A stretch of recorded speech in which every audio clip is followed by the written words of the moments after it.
Mais pourquoi mettons le couteau à droite et la fourchette à gauche?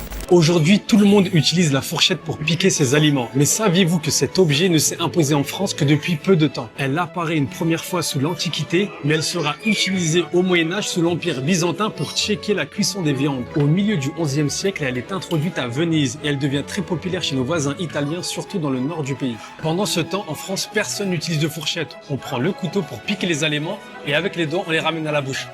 En mai 1573, le duc d'Anjou, futur Henri III, devient roi de Pologne.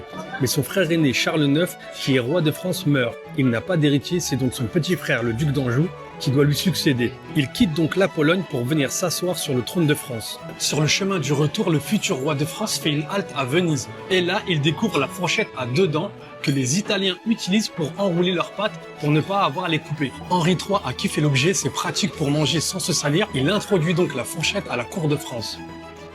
À son arrivée en France, la fourchette n'a pas trop la cote. Elle est même considérée par l'Église comme instrument du diable car elle incite le fidèle au péché de gourmandise. Sous le règne de Louis XIV, la fourchette est posée sur table à côté du couteau. Mais personne ne va l'utiliser car le roi préfère manger avec les doigts. Et on sait bien que tout le monde veut faire comme le roi. Ce n'est qu'à partir du XVIIIe siècle que les gens vont commencer à manger avec la fourchette. Et la fourchette va changer de forme. Elle va passer de 2 dents à 3 dents, puis à 4. Mais pourquoi mettons le couteau à droite et la fourchette à gauche?